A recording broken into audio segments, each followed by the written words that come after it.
Assalamualaikum warahmatullahi wabarakatuh. Kembali lagi bareng saya Iqbal, Febriana, dan Sally Sebira di Mantap Podcast.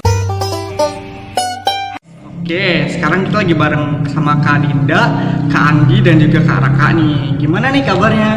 Alhamdulillah kebetulan baik. Baik selalu. Sangat baik. Alhamdulillah ya. Semoga kita selalu baik-baik saja meski kita lagi ada di tengah-tengah pandemi seperti ini.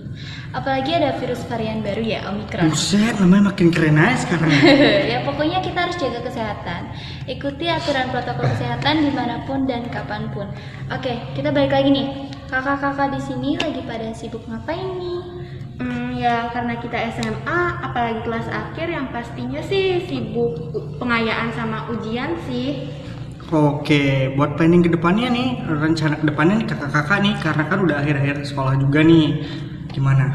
Kalau planning saya sih kerja ya, karena memang dari awal setelah lulus sekolah kepikiran untuk kerja aja gitu, dan untuk kuliahnya bisa dipikirkan lagi ke depannya.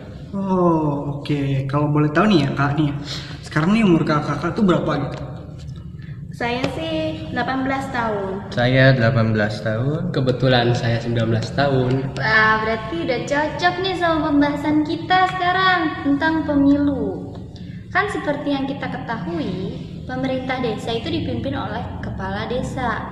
Nah, pemilihan ini kan dilakukan beberapa tahun sekali. Apa sih yang kakak-kakak tahu tentang pemilu? Yang saya ketahui tentang pemilu itu, ya kita sebagai masyarakat bisa mengeluarkan suara kita untuk memilih, dan nantinya dikumpulkan data suara yang paling banyak untuk dijadikan seorang pemimpin gitu loh. Oke, ada yang lain kan nih dari Kak Raka atau Kak Dinda gitu? Yang saya tahu sih untuk pemilu ya, pertama kali diadakan di Indonesia itu pada tahun 1955 Kak. Nah, menurut kakak, kriteria calon pemimpin yang baik itu kayak gimana? Kriteria calon pemimpin yang baik sih menurut saya yang pertama bisa memberikan contoh yang baik, terus yang kedua nih selalu bersikap adil dan bijaksana, terus percaya diri, kreatif dan inovatif gitu Kak. Dan yang terakhir tapi yang paling penting ya Kak, yaitu jujur. Nah, bener banget, seorang pemimpin itu emang harus jujur, harus bisa ngasih contoh yang baik, harus bijak dan adil juga. Dan yang paling penting nih, seorang pemimpin yang baik itu harus siap memimpin dan siap dipimpin. Oke, setelah kakak ngasih gambaran nih ya beberapa calon kriteria pemimpin yang baik. Nah, sekarang nih boleh dong kayak kakak-kakak nih ngasih sedikit tanggapan gitu tentang kesadaran masyarakat Indonesia tuh tentang pemilihan umum tuh gimana? Tanggapan saya sih kesadaran politik masyarakat dalam pemilu tuh nggak hanya diukur dengan tingkat partisipasi pemilu yang hanya berlangsung 5 tahun sekali gitu, tapi juga dengan sejauh mana sih kita sebagai masyarakat aktif mengawasi perilaku pemerintahan selama 5 tahun pemerintahan itu berjalan. Jadi kayak keterlibatan masyarakat tuh sangat penting loh Kak dalam penentuan pemimpin suatu daerah. Ya masyarakat harus memilih dan aktif mengawasi. Tapi selain itu, pemilu juga merupakan salah satu bentuk pemenuhan hak asasi warga negara di bidang politik loh. Kakak tahu nggak sih, pemilu dilaksanakan untuk mewujudkan kedaulatan rakyat loh. Ya nggak mungkin kan rakyat memerintahkan secara langsung. Jadi kita sebagai warga negara yang baik ya harus melaksanakan pemilu dengan menganut asas apa ya Kak? Oh, lubar jurdil. Jadi kayak langsung, umum, bebas, rahasia, jujur dan adil. Ya asas ini nih nggak boleh dihilangin loh Kak. Dalam setiap penyelenggaraan pemilu gitu. Betul banget sih Kak.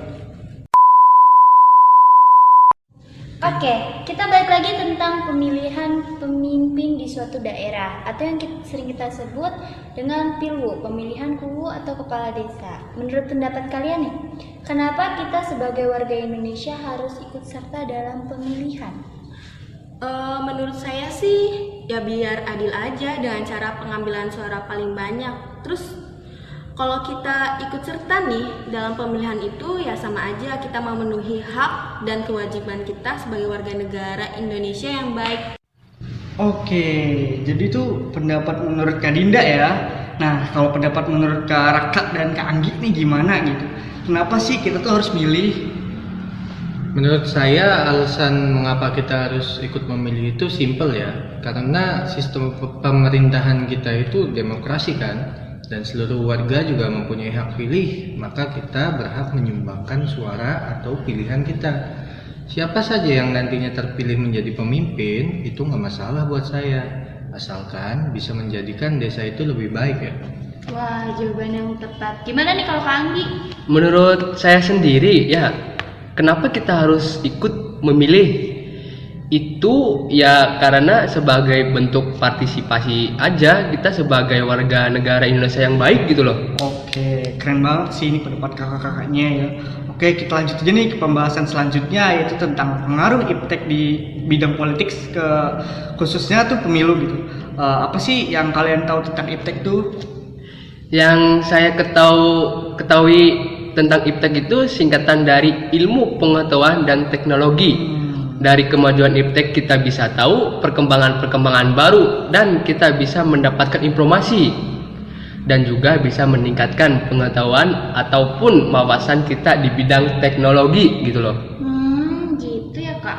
Nah, beberapa bulan kemarin kan baru aja tuh ada pemilihan kepala desa. Kalian tuh udah ada yang pernah belum sih ngerasain nyoblos? Aku sih belum Kak. Kebetulan saya sendiri belum. Kalau saya sih udah ya, karena beberapa bulan kemarin kan ada pemilihan kepala desa di dekat rumah. Jadi itu pengalaman nyoblos saya untuk yang pertama kalinya. Wah, keren banget nih Kak Raka nih. Boleh dong diceritain gitu pengalaman pertama waktu nyoblosnya? Kalau pengalaman pertama saya bisa dibilang seru sih, karena kita bisa tahu jalannya pemilihan tuh bagaimana gitu. Gitu ya Kak.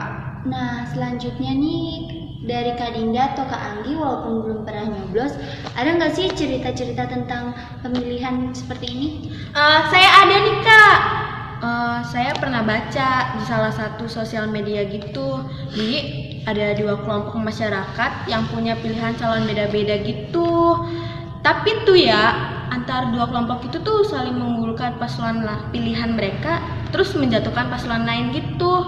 Dan ya mereka tuh ngelakuin itu di sosial media. Jadi mereka tuh nulis hasutan dan yang pastinya sih dilihat banyak orang. Ya dampaknya memecah belah dan membuat keributan gitu sih. Iya, itu bener banget tuh. Ada juga di sosmed orang yang pakai akun palsu terus nyebarin hoax atau berita palsu tentang pemilu. Ya kayak contohnya nih, mereka bilang kalau KPU itu nggak jujur terhadap hasil pemilu dan banyak berita hoax lainnya gitu loh. Wah, berarti banyak banget ya dampak iptek di bidang politik tuh, khususnya pemilu tuh ya. Ini banyak banget sih dampak negatifnya. Ya nggak sih Kak Seli? Iya nggak sih? Tapi ada juga kok Kak dampak positifnya. Misalnya kampanye lewat online, terus informasi tentang pemilu lebih cepat kesebar. Terus yang paling berpengaruh di pemilihan sekarang adanya sistem quick count atau hitung cepat. Wah, quick count. Kak Iqbal tahu nggak tentang quick count? Nggak tahu tuh, saya tua banget kayak nggak tahu quick count tuh. Apa istilah apa tuh? Quick count tuh apa sih Kak? Boleh dong dijelasin sedikit? Sistem quick count tuh kayak sistem hitung cepat gitu. Jadi setelah pencoblosan baru deh beberapa jam kemudian udah bisa diketahui hasil perhitungannya. Nah, dari hasil perhitungan suara itu bisa langsung disebar loh melalui televisi, beberapa sosial media, dan media lainnya. Jadi tuh kayak nggak sistem sebelumnya.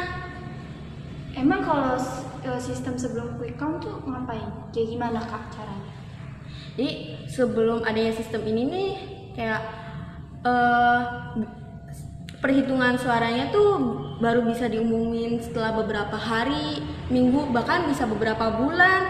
Jadi kayak orang-orang tuh berasumsi kalau hasilnya diubah sama panitianya. Makanya sistem hitung cepat ini sangat berpengaruh baik untuk kemajuan iptek di bidang politik Indonesia. Informasi yang keren banget sih nih. Kak Dinda nih cukup tahu juga ya tentang kayak pemilu gitu. Kayaknya Kak Dinda tuh cocok banget gitu. Misalkan masuk jurusan hukum ya nggak Kak Shelly? Bener banget tuh.